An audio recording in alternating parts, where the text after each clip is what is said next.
الحمد لله نحمده ونصلي على رسوله الكريم اما بعد اعوذ بالله من الشيطان الرجيم بسم الله الرحمن الرحيم قال الله تبارك وتعالى في كلامه المجيد والفرقان الحميد اعوذ بالله من الشيطان الرجيم بسم الله الرحمن الرحيم ومن آياته أن خلق لكم من أنفسكم أزواجا لتسكنوا إليها وجعل بينكم مودة ورحمة صدق الله العلي العظيم.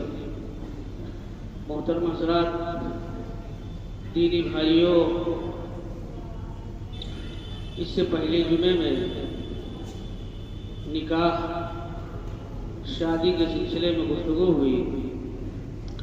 جو میں نے آیت پڑھی ہے اس کا ترجمہ اور تشریح بھی ہوا، اور جو مشہور حدیث نبی کریم صلی اللہ علیہ وسلم کی النکاح من سنتی، نکاح میری سنت ہے، اس کی بھی تشریح ہوئی. آج ماشاءاللہ نکاح بھی ہے. اس عنوان کے تحت دیکھتے ہوئے ارادہ یہ ہوا کہ شادی ہی کے عنوان سے گفتگو کی جائے. دیکھیے، اللہ تبارک و تعالیٰ نے جو ایک دنیا پیدا فرمائی ہے، یہ اس کے دو سلسلے ہیں. ایک سلسلہ خیر کا ہے اور ایک سلسلہ شر کا ہے. یعنی نیکی، بھلائی، خوبی، اچھائی اگر ہے تو برائی بھی ہے، بدی بھی ہے. یعنی یہ دنیا یہ قہری نہیں. اللہ نے جو اصل چیزیں پیدا فرمائی ہیں اس کی ضد بھی، اس کا ایک دوسرا پہلو بھی. اگر اللہ تبارک و تعالیٰ نے ایمان اور اسلام کو پیدا فرمایا ہے تو اس کے ساتھ ساتھ کفر بھی ہے، باطل پرستی بھی ہے. اگر اللہ نے صحت بنائی ہے تو اس کے ساتھ بیماری بھی ہے، موت ہے تو زندگی بھی ہے. انبیاء علیہ السلام ہے تو دجال بھی ہے. اللہ نے جنت بنائی ہے تو جہنم بھی ہے. یعنی ہر اصل چیز کی ایک ضد ہے. اگر نکاح ہے یہ ملاپ کا، آپسی اتحاد کا، پیار و محبت کا پیغام اس سے ملتا ہے، اور مقصد بھی یہی ہے. تو اس کی ضد بھی ہے. طلاق، اختلاف، میاں بیوی میں دوری ہو جائے، آپس میں توڑ پیدا ہو جائے. تو شادی جوڑ ہے اور طلاق اس کے الٹا ہے، وہ توڑ ہے. یعنی میاں بیوی میں توڑ ہو جائے، خاندانوں میں توڑ ہو جائے. تو اللہ تبارک و تعالیٰ نے یہ جو دنیا بنائی ہے اس میں غمی بھی ہے اور خوشی بھی ہے، اس میں شر بھی ہے اور خیر بھی ہے، اس میں بھلائی بھی ہے اور برائی بھی ہے، اس میں سچ بھی ہے اور جھوٹ بھی ہے، دونوں کا مجموعہ. اگر ہم خیر ہی خیر چاہتے ہیں، جہاں سکون ہو، اطمینان ہو، راحت ہو، اس دنیا کو لے لیں، اس کا نام جنت ہے. جنت ایسی جگہ ہے جہاں پہ انسان کو کبھی تکلیف ہوگی نہیں. سکون، راحت، اطمینان. اور اس کے الٹا اگر جہنم کو لے لیا جائے، بے چینی، بے قراری، اضطرابی، مصیبت، تکلیف، پریشانی، چین و سکون کا نام ہی نہیں ہے وہاں پر. اللہ تبارک و تعالیٰ نے جب یہ دنیا بنائی تو اللہ نے جنت سے خیر کو لیا اور جہنم سے شر کو لیا، اور دونوں سے ملا کے یہ دنیا بنائی جہاں پہ خوشی بھی ہے اور غمی بھی ہے. اس کے اوپر اگر ہم جائیں ان مخلوق میں غور کریں جو ہمیں نظر نہیں آتی، دکھتی نہیں. فرشتے، اللہ تبارک و تعالیٰ نے فرشتوں کو پیدا فرمایا جو محض بالکل خیر ہے، جن کے اندر شر کا نام و نشان نہیں ہے. اللہ کی وہ نافرمانی نہیں کرتے، جو انہیں حکم دیا جاتا ہے اس پر وہ عمل کرتے ہیں. اور دوسری طرف شیاطین ہیں، کان الشیطان لربہ کفورا، کہ شیطان اپنے رب کا نافرمان ہے، ناشکرا ہے، اللہ کی باتوں کو نہیں مانتا ہے. تو ایک مخلوق وہ ہے جو خیر محض ہے، جس کے اندر خیر ہی خیر ہے، بھلائی ہی بھلائی ہے، اور اتنی بھلائی ہے، اتنی بھلائی ہے کہ روایت میں یہ بات آتی ہے کہ اللہ کے عرش کو جو فرشتے اٹھائے ہوئے ہیں وہ اللہ کے سب سے قریب ہیں. اس کے بعد جو فرشتے ہیں ان کا کام کیا ہے؟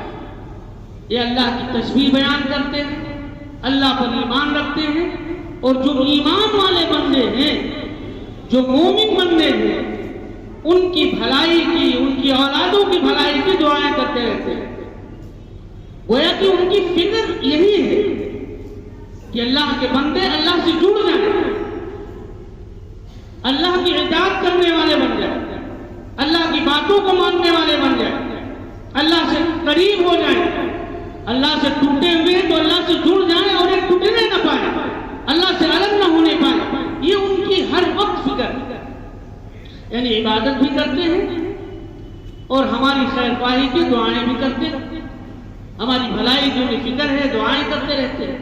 اور شیاطین کیا؟ اللہ کی نافرمانی کرتے ہیں اور یہ اس کوشش میں رہتے ہیں، اس کوشش میں رہتے ہیں کہ کب بندہ اللہ سے کٹ جاوے، اللہ سے دور ہو جائے، اللہ کے غضب کا مستحق ہو جائے. تو یہ ان کی فکر ہے. اور پھر آپ آ جائیے دنیا میں بھی ایسے اللہ کے بندے، انبیاء علیہ السلام، جو اللہ سے محبت کرتے ہیں، بے انتہا محبت کرتے ہیں، اور اپنی امتیوں کے لیے، اپنوں کے لیے، اپنوں سے پیار کرنے والوں کے لیے ہمیشہ فکر کرتے ہیں اور دعائیں کرتے رہتے ہیں. نبی کریم صلی اللہ علیہ وسلم کو اتنی محبت تھی اس امت سے، اتنا پیار تھا، اتنا لگاؤ تھا، اتنی الفت تھی کہ ہر وقت آپ بے چین رہا کرتے تھے کہ میری امت میری اتباع کرنے والی بن جائے اور میری اتباع کر کے اللہ کے پیار اور محبت کا مستحق بن جائے، جہنم سے بچ جائے اور جنت کے اندر داخل ہو جائے. ہر وقت نبی کریم صلی اللہ علیہ وسلم کی یہی فکر تھی. نہ آپ کو بچوں کی فکر، نہ بیویوں کی فکر اتنی، نہ زمین و جائیداد بنانے کی فکر، نہ شادیوں میں خوب خرچہ کرنے کی فکر، نہ آپ کو عام مان شان دکھانے کی فکر، نہ قوم و برادری میں اپنی عزت اور نام دکھانے کی فکر. فکر جو ہے وہ صرف یہ ہے کہ میری امت اللہ سے جڑ جائے. یہ نبی کریم صلی اللہ علیہ وسلم کی فکر تھی. اور اللہ تبارک و تعالیٰ کو آخرکار کہنا پڑا لعلک باخع نفسک. ارے اتنی بے چینی، اتنی امت کے سلسلے میں اتنی فکر کہ آپ اپنے آپ کو ہلاک و برباد کر لیں گے. تو کہنے کا مقصد یہ ہے کہ اللہ تبارک و تعالیٰ نے جو دنیا بنائی ہے یہ قہری نہیں ہے، ہر اصل کے مقابل میں ایک ضد ہے. انبیاء علیہ السلام اور پھر شیاطین اور دجال یہ چاہتے ہیں انبیاء علیہ السلام آئے تو پھر دجال پیدا ہوئے. انہوں نے نبوت کا دعویٰ کیا، نبی سے کاٹنے کی کوشش کی، اللہ سے کاٹنے کی کوشش کی. شیاطین وہ اپنا کام کر رہے ہیں، انبیاء علیہ السلام اپنی امت کو اپنے سے اور اللہ سے جوڑنے کی فکر میں لگے ہوئے. تو میرے بھائیوں، یہ جو شادی ہے یہ شادی جوڑنے کا ذریعہ ہے. کا ذریعہ ہے، اس دنیا کے اندر انسانوں کو آپس میں جوڑنے کا، آپس میں ملانے کا، آپس میں ایک کرنے کا، الفت و محبت کے پیغام کو عام کرنے کا، پوری پوری برادریوں، پورے پورے علاقوں کو جوڑنے کا، اس سے بڑا کوئی ذریعہ نہیں۔ نبی کریم صلی اللہ علیہ وسلم کی 9 شادیاں اسی مقصد سے ہوئی۔ داماد کی بڑی قدر کی جاتی تھی اہل عرب میں، اب بھی ہوتی ہے۔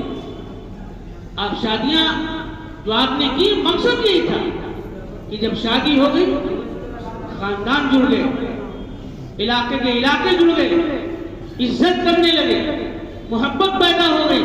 صرف میاں بیوی کی محبت نہیں ہوتی ہے شادیوں میں، خاندانوں کی محبتیں ہوتی ہیں، پھر علاقوں کی بھی ہوتی ہے، یہاں تک کہ پورے گاؤں میں جو گاؤں کا داماد ہوتا ہے وہ پورے گاؤں کا عزیز بن جاتا ہے۔ اپنے علاقے میں دیکھیے، سارے لوگ گاؤں کے اس سے ہنسی مذاق کرتے ہیں، تفریح کرتے ہیں، اس سے جڑتے ہیں، اس کی عزت کرتے ہیں، اس کا احترام بھی کرتے ہیں، اور یہ کہتے ہیں ہمارے گاؤں کا داماد، اسے تکلیف نہیں پہنچنی چاہیے، تو عزت کرتے ہیں، اس کا احترام کرتے ہیں۔ تو نبی کریم صلی اللہ علیہ وسلم کی شادیوں کے ذریعے سے قبیلے کے قبیلے اسلام میں داخل ہوئے اور عزت کرتے تھے۔ تو میرے بھائیوں، یہ جوڑنے کا ذریعہ ہے، یہ جوڑ ہے، اس کے ذریعے سے خاندان جڑتے ہیں، افراد جڑتے ہیں، لوگ جڑتے ہیں۔ صرف میاں بیوی کا جوڑ نہیں ہے اس سے، اور پھر تو انبیاء علیہ السلام جوڑنا چاہتے ہیں، اور جو شیاطین ہیں ان کی فکر ہے کہ توڑ پیدا ہو جائے۔ نکاح کو کہا گیا النکاح من سنتی، اللہ کے رسول صلی اللہ علیہ وسلم نے فرمایا نکاح میری سنت ہے، سنت سمجھ کے اسے کرو۔ پچھلے جمعے میں بات کہی گئی کہ سنت کے مقابلے میں بڑا سے بڑا کوئی عمل کر لیا جائے، لیکن سنت کے مقابلے میں وہ چھوٹا ہے۔ مسواک کر لیا جائے، بیت الخلا جانے کا جو طریقہ سنت کے اعتبار سے ہے، اگر وہ عمل کر لیا جاتا ہے اور ایک آدمی خیر کا اس سے بہت بڑا عمل کرتا ہے، تو پھر سنت کے مقابلے میں وہ عمل چھوٹا ہے۔ لہذا یہ سنت اسے کہا گیا، اسے ہم سنت سمجھ کے کریں۔ صحابہ اکرام حضرت عبدالرحمن بن عوف رضی اللہ عنہ کا واقعہ اور ان کی دولت کا بھی تذکرہ ہوا، لیکن آپ چاہتے تو اپنی صحابہ اکرام کی پوری تاریخ پڑھ ڈالیے، کہیں پہ آپ کو یہ بات نہیں ملے گی جنہوں نے اپنی برادری کی ناک اونچی کرنے کی فکر کی ہو، کہیں پہ اپنی عزت، اپنی شہرت، اپنی دولت، اپنی شان و شوکت، اپنی سرداری کو ظاہر کرنے کے لیے کوئی عمل، شادی والا عمل کیا۔ یہ سمجھتے کہ عبادت ہے، اللہ راضی ہو جائے، میرے نبی کو خوشی مل جائے۔ آج وہ نبی جس کے پاس کس چیز کی کمی تھی، کسی چیز کی کمی نہیں تھی، اس نے اپنی بچیوں کی شادیاں کی ہیں، لیکن کچھ نہیں عطا کیا، کچھ نہیں دیا۔ آپ کہیں گے حضرت فاطمہ کو دیا گیا، آپ کو بتائیں آپ کی 4 بچیاں تھیں، 4 بچیوں کی آپ نے شادی کی، حضرت فاطمہ کو آپ نے چند چیزیں، مشکیزہ ہے، چٹائی ہے، گدا ہے، اور چارپائی ہے، چکیا ہے، چکی ہے، ہاتھ کی پیسنے والی، یہ ساری چیزیں دی، کیوں دی؟ کبھی غور کیا گیا؟ اور کس رقم سے دی؟ جس رقم جس سے شادی ہو رہی ہے اسی کی رقم سے آپ نے انتظام کروایا، اور کروایا اور وہاں کیوں نہیں دیا؟ وہاں اس لیے نہیں دیا کہ ان کے گھروں میں وہ چیزیں موجود تھیں، اور یہاں جو شادی ہو رہی ہے کہ دونوں لوگ ان کا ہاتھ خالی ہے، گھر بھی نہیں ہے، گھر کے اندر جو ضرورت کی چیزیں وہ بھی نہیں ہے، تو آپ نے وہ چیزیں ایک منتظم کی حیثیت سے انہی کی رقم سے، اپنے داماد کی رقم سے ان چیزوں کا انتظام کروایا۔ اور آج یہ بات کہی جاتی ہے آپ صلی اللہ علیہ وسلم نے تو جہیز اپنی بیوی، اپنی بچی کو دیا، بالکل غلط ہے، الزام ہے نبی کریم صلی اللہ علیہ وسلم۔ اور جو لوگ ایسا لگاتے ہیں اور لگا چکے ہوں وہ توبہ کریں اور تاریخ پڑھیں، سیرت پڑھیں نبی کریم صلی اللہ علیہ وسلم کی، علماء سے، حفاظ سے، اپنے اماموں سے رابطے قائم کریں اور یہ پوچھیں کہ شادی کا طریقہ کیا ہے، نبی نے کیسے شادی کی، اپنی بچیوں کی کیسے شادی کی، صحابہ نے کیسے شادیاں کی ہیں، تابعین نے کیسے کیسے شادیاں کی ہیں, اللہ کے ولیوں نے کیسے شادیاں کی ہیں, کہ ہماری شادیاں جو ہم کر رہے ہیں یہ شریعت سے میل کھاتی ہی نہیں کرتی. لیکن افسوس ہے ہم دوسروں سے دوستیاں کر لیں گے, دوسروں سے قربت کر لیں گے, دوسروں کو عزیز بنا لیں گے. ایک مولوی کو, ایک حافظ کو, ایک عالم کو, ایک مفتی کو ہم تیسری نگاہوں سے دیکھتے ہیں, جو ہمارا بھلا کرتا ہے, جو ہمارا نکاح پڑھاتا ہے, جو ہمارا جنازہ پڑھاتا ہے, جو ہمارے بہت سے کاموں میں آتا ہے. ہمیں تو چاہیے تھا یہ کہ جس طریقے سے ہم ایک فیملی ڈاکٹر رکھتے ہیں, اس سے مشورہ لیتے ہیں, ہمارے بچے کو بخار ہے, نزلہ ہے, زکام ہے, فلاں بیماری ہے, آپ بتائیے ہم کیا کریں. اس طریقے سے ہر گھر کا ایک فیملی پولیٹی ہونا چاہیے. ہمیں شادی کرنی ہے, آپ آ جائیں, گھر کے افراد ذمہ دار بیٹھ گئے, عورتیں پردے میں بیٹھ گئی, عورتوں کو ضرور رکھا جائے, اس لیے کہ جتنے رسم و رواج ہیں انہیں کی وجہ سے پھیلتا ہے. عورتوں کو رکھیں اور یہ کہیں کہ آپ حدیث کے آئینے میں بتائیے شادی کا طریقہ کیا ہے, کس حد تک ہم عمل کر سکتے ہیں جس کے ذریعے سے ہماری شادی کے ذریعے سے خاندانوں میں محبت باقی رہے, جو اولادیں ہوں وہ دیندار ہوں, مہذب ہوں, وہ شریف ہوں, وہ فرمانبردار ہوں, اور نبی کی اطاعت کرنے والی ہوں, سنتوں پر عمل کرنے والی ہوں, برائیوں کو بچانے والی ہوں, بے پردگیوں پہ روک ڈالنے والی ہوں. آپ بتائیے طریقہ کیا ہے. جب وہ بتائے آپ سنیے, اسی پہ عمل کیجئے.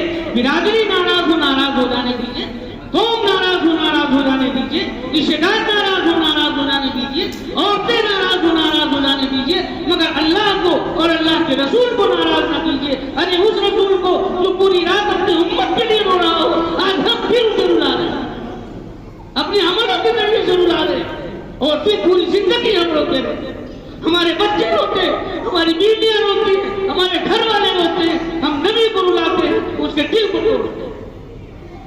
نبی نے جو طریقہ اپنایا, شادی کرنے کا جو اصول اپنایا, وہ ہم نہیں کرتے. بچیوں کو حق نہیں دیتے, بہنوں کو حق نہیں دیتے. یہ کہاں کا طریقہ ہے؟ اسلامی طریقہ ایسا نہیں ہو سکتا. تو میرے بھائیوں, یہ جو نکاح ہے, جو شادی ہے, یہ ایک عبادت ہے. ہم اسے عبادت سمجھ کے کریں کہ ہمارا اللہ ہم سے راضی ہو جائے. ہم نبی کے طریقے پہ کریں گے, پوری دنیا کٹ جائے, پوری دنیا ناراض ہو جائے, کوئی ہم سے نہ بولے, میرا اللہ ہم سے بولتا رہے, میرا نبی ہم سے خوش رہے. ہمیں یہ چیز دیکھنی ہے. ہمیں قوم و برادری کو نہیں دیکھنا, ہمیں اپنے اللہ کو, اپنے خالق و مالک کو, اپنے مشفق و مربی, سب سے زیادہ محبت کرنے والی ذات نبی کریم صلی اللہ علیہ وسلم کی سیرت کو دیکھنا, پھر ہمیں کوئی عمل کرنا ہے. تو میرے بھائیوں, یہ شادی ایک عبادت ہے. شادی کو نبی کریم صلی اللہ علیہ وسلم نے فرمایا النکاح کی سنت, نکاح سنت ہے, ایک جوڑنے کا ذریعہ ہے. انشاءاللہ ہم ارادہ کریں کہ ہم اپنی شادیاں شریعت کے مطابق کریں گے, نہ فضول خرچی کریں گے, نہ حدود سے تجاوز کریں گے. شادی کے معنی ہوتے ہیں خوشی کے, طبعی مسرت کے. مقصد کیا ہے؟ نکاح اور شادی کے وہ دین کا وہ احسان ہے, متعین کیا ہوا, جس کے ذریعے سے انسان زناکاری سے بچتا ہے, اور اللہ تبارک و تعالیٰ کے متعین کیے ہوئے حدود کے دائرے میں رہتے ہوئے اپنی نفسانی, اپنے نفسی تقاضوں کو, اپنی خواہشات کو پوری کرتا ہے. یہ شادی کو زنا سے روکتا ہے. اس سے کئی مقاصد ہیں, اس میں سب سے بڑا مقصد یہ بھی ہے کہ زنا سے انسان بچ جائے, جس کے بارے میں کہا گیا لا تقربوا الزنا انه كان فاحشة وساء سبيلا. آج کل زناکاریاں عام ہیں. اس کی وجہ یہ ہے کہ ہمارے بچوں کی عمریں ہو گئی, ہماری بچیوں کی عمریں ہو گئی, ہم ان کی دین بنانے کی فکر نہیں کر رہے, ہم ان کی زندگی بنانے کی فکر کر رہے ہیں. پڑھنے 30 سال کے ہو گئے, 35 سال کے ہو گئے, 40 سال کے ہو گئے, فیوچر بنا رہے ہیں, اپنے بچے کا مستقبل بنا رہے ہیں. بنا نہیں رہے بلکہ ہم اس کو جہنم کی طرف بڑھا رہے ہیں. لہذا کوششیں ہونی چاہیے. آج سے پہلے جو ہمارے بڑے لوگ مسجد میں بیٹھے ہوئے, ان سے اور جو پہلے کے لوگ انہوں نے سنا ہوگا کہ پہلے بچوں کی شادیاں بچپن ہی میں ہو جایا کرتی تھی، شناکاری تھی، بچہ بالغ ہوا شادی پہلے ہو گئی، بچہ بالغ ہوا فوراً ڈھونگنا دھونا نکاح، معلوم نہیں کیا کیا سسٹم تھا، وہ 2-3 اسٹیپ میں جیسے بالغ ہوا بیوی آ گئی، ذہن کبھی گیا ہی نہیں کسی طرح، تو یہ نہ کر سکے۔ بہرحال بالغ ہونے کے بعد سب سے پہلے کوشش یہ کریں کہ بچے کا مستقبل بنے نہ بنے، بچے کا دین بن جائے، بچہ اللہ کے قریب ہو جائے، اس کی فکر ہمیں کرنے کی کوشش کرنی چاہیے۔ تو نکاح عبادت ہے، اس سے جوڑ پیدا ہوتا ہے، اور طلاق کے بارے میں آپ صلی اللہ علیہ وسلم نے نہیں فرمایا کہ طلاق میری سنت، طلاق میری سنت ہے۔ طلاق کی 2 قسمیں، ایک بدعت ہے، ایک حسنات۔ میں نے کہا کہ نکاح شادی جوڑ ہے اور طلاق توڑ ہے۔ انبیاء علیہ السلام چاہتے ہیں کہ شادی ہی باقی شادی ہو اور ہمیشہ باقی رہے، اور شیاطین کیا چاہتے ہیں؟ شیاطین چاہتے ہیں شادی نہ ہو، زناکاری عام ہو، ان کو مستقبل اور فیوچر کے بنانے میں لگائے رکھتے ہیں، انہیں سوچنے کا موقع نہ دو، زناکاری کو عام کرو، اور اگر شادی وقت میں ہو جائے تو ایسا اختلاف پیدا کرو میاں بیوی کے اندر کہ طلاق ہو جائے، اور طلاق ہوتے ہیں۔ اور ہم بھی اتنے نادان ہیں، جبکہ انسان کو یعنی مردوں کو الرجال قوامون کہا گیا، حاکم ہونا ہے، حاکم کی فکر ہونی چاہیے، حاکم کی سوچ ہونی چاہیے، تو اس اعتبار سے ہمیں سوچنا چاہیے۔ میاں بیوی میں تکرار ہو گئی اور فٹافٹ ایک طرف سے ڈاک دیا۔ ایک واقعہ ہے، حدیث ہے کہ شیطان کس عمل پہ خوش ہوتا ہے۔ روایت میں آتا ہے کہ شیطان عصر کے بعد پانی پہ اپنا تخت لگاتا ہے اور بیٹھتا ہے۔ پانی پہ کیوں لگاتا ہے؟ اس لیے کہ اللہ کا عرش پانی پہ، اس لیے وہ سمجھتا ہے کہ ہم کسی سے کم نہیں، اللہ سے۔ اور پھر اس کے کارندے آتے ہیں، فلاں نے کہا یہ میں نے کرا دیا، فلاں نے کہا حدیث میں صحیح باتیں، سب کو کہتا اچھا ہے، ٹھیک ہے ٹھیک ہے ٹھیک ہے۔ ایک آتا ہے کہتا میں نے میاں بیوی میں جھگڑے کروا دیا، اٹھتا ہے اور گلے سے لگا لیتا ہے اور کہتا ہے یہ اچھا عمل کیا۔ اس کی وجہ کیا ہے؟ یعنی طلاق سے بڑا خوش ہوتا ہے۔ خوش کیوں ہوتا ہے؟ میرے بھائی یہ صرف میاں بیوی کا جھگڑا نہیں کہ میرے بیٹے اور میری بہو میں جھگڑا ہو گیا، طلاق ہو گیا، صرف بات نہیں دونوں تک رہ گئی، بلکہ نہیں، یہ بات آگے پھیلتی، پھر دونوں خاندانوں میں جھگڑا ہوتا ہے، پھر دونوں خاندانوں کے جو رشتے دار ہوتے ہیں، جو اعزاء اقربا ہوتے ہیں، ان میں بھی تناؤ پیدا ہو جاتا ہے، اور پھر کئی برائیاں اس سے اپنا راہ نکالتی، شاخیں پھوٹتی، غیبت، چغل خوری، دشمنی، عداوت، کفر، تمام چیزیں، تمام برائیاں اس سے پھوٹتی، اور پھر آگے چل کے مقدمے ہوتے ہیں، اور پھر عزت بھی بحران ہوتی ہے، منظر عام میں باتیں آ جاتی ہیں، بڑی رسوائی ہوتی ہے، پھر ہر آدمی، ہر فریق اپنی عزت کو بچانے کے لیے دوسرے کو ذلیل کرتا ہے کہ ہم صحیح تھے یا غلط تھے۔ ایک تو یہ ہے، اور دوسرا یہ ہے کہ بات عمر زیادہ ہو گئی، بہت سے واقعات ایسے بھی آئیں گے، آپ کے مدرسے میں آئیں گے، آپ لوگوں نے بھی سنا ہوگا، 50 سال کی عمر ہو گئی، بچے جوان ہیں، پوتے ہیں، ناتی ہیں، سب لوگ ہیں، معلوم نہیں کیا مسئلہ پھنس گیا، دونوں شیخین میں لڑائی ہوئی، طلاق دے دی، نہ منہ میں دانت ہے نہ پیٹ میں آنت ہے، اور لڑائی ہو گئی، طلاق دے دیا، اب رو رہے ہیں دونوں لوگ بیٹھے، اب کیا کرتے ہیں؟ اب مسئلہ یہ ہوتا ہے کہ بڑی بے عزتی اور رسوائی ہو گئی۔ اب ایک چیز ہے کہ اسے عام کریں، بہت دیندار ہے، آج کل تو ایسا ماحول نہیں، ہمارے اندر دین ہے ہی نہیں، ہم اپنے معاملات میں دیکھ لیں کتنے ہم دیندار ہیں، اور وہاں جب کوئی جانتا ہی نہیں، صرف بوڑھا اور بوڑھی جانتے ہیں، تو کہاں باقی رہے گا؟ بہت مشکل ہے۔ شیطان کہے گا عزت کو بچاؤ اور چپکے سے ایسے رہو، پوری زندگی زناکاری ہوتی، پوری زندگی زناکاری میں مبتلا رہے وہ دونوں، اور اگر جوان ہیں، بچے کئی ہیں تو بھی مسئلہ، اگر باہر لے جاتے ہیں ایک حلالہ ہوتا ہے اس کا بھی مسئلہ آج کل جو ایک فیشن بن چکا، ادھر طلاق کی آئے مولوی صاحب جاتے ہیں، چھوٹا بھائی ہے جس کی نکاح پڑھا دیا وہ ادھر طلاق دیتے ہیں، عجیب ایک دم کھلواڑ بنا لیا دین کو۔ تو طلاق جو ہے بہت بری چیز ہے، اس کے بڑے بھیانک نتائج آتے ہیں، اس لیے شیطان ناراض اور خوش ہوتا ہے۔ اس کے کئی طریقے سے بتائے گئے ہیں، طلاق کب دی جائے، کیسے دی جائے، کیا صورت ہونی چاہیے، جب بالکل آخری انتہا ایک اختصار کے طور پہ میاں بیوی میں بن ہو رہی ہے، نہیں بن رہی ہے، تو یہ ہے کہ نصیحت کرے شوہر بہرحال کی کچھ باتیں بتا دیں، پھر نہیں مان رہی ہے تو کہا کہ بستر الگ کر دیں، اور بہت اکڑی ہے، تیری سو جب تک کتنے دیر باہر سو گے ہم تو بول لیں گے، تو کہا کہ بھائی فضریبو ہونا مارو، امام شافعی رحمۃ اللہ علیہ کہتے ہیں مارنے کے لیے 30 مار کا بن جاؤ، اٹھائے لاٹھی پیٹنا شروع کر دیا، ساتھیوں میں آگے کرنے کو توڑ دیا، تو یہ بھی نہیں بات، ایک صحابی انہوں نے مارا، آپ نے بہت ناراض ہوئے، تو مارنے کے لیے تھوڑی تنبیہ کر دو، ڈر جائے، ہاتھ اٹھائے مانے نہیں، اور مانے بھی تو ہلکے سے، تاکہ وہ سوچے آج ہلکے سے مانے، کس تیز نہ مانے، یا آج ہاتھ اٹھا لیے کل مار ہی نہ دے، خوف پیدا ہو جائے، پھر نہیں ماننے ہیں کچھ ساری سے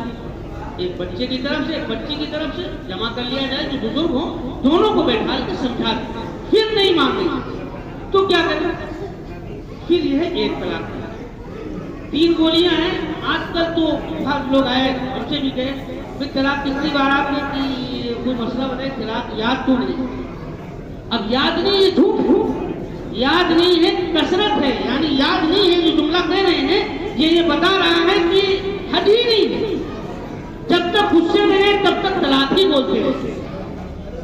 اب بتائیے تو ایک طلاق ہے وہ رجعی ہے، اگر وقت سے پہلے 3 مہینہ بچ لے، اس سے پہلے رجوع کر لے، اب کسانی نہیں ہوگا، پھر دوسری دیتے پھر اتنی مدت نکالے، پھر معاملہ نہیں حل ہو رہا ہے، بالکل عاجز ہو گئے، گھر پریشان ہو رہا ہے، گھر سارے لوگ پریشان ہیں اور گھر ٹوٹنے کی کگار پہ ہے، تو پھر یہ کہا گیا اب جو ہے آخری طلاق آپ دے دیجیے۔ تو میرے بھائیوں، میرے عرض کرنے کا مقصد یہ ہے، یہ جو نکاح ہے یہ سنت ہے، یہ آپس میں محبت کا ذریعہ ہے۔ اللہ تبارک و تعالیٰ سے دعا کریں کہ ہمارے جو یہ عمل ہے زندگی یہ سب کے سب سنت کے مطابق ہو، جس سے ہمارا رب راضی ہو جائے، ہمارا پیدا کرنے والا خوش ہو جائے، اور ہم دعا کرتے رہیں کہ اللہ تبارک و تعالیٰ ہمارے بچوں کے اچھے رشتے عطا فرمائے، ان کے ذریعے سے ایک امن و محبت اور آپس میں اتحاد اور اتفاق کا ماحول پیدا فرما دیں، ان شادیوں کے ذریعے سے اللہ تبارک و تعالیٰ ہم آپ کو کہنے سننے سے زیادہ عمل کی توفیق دیں۔ وما علینا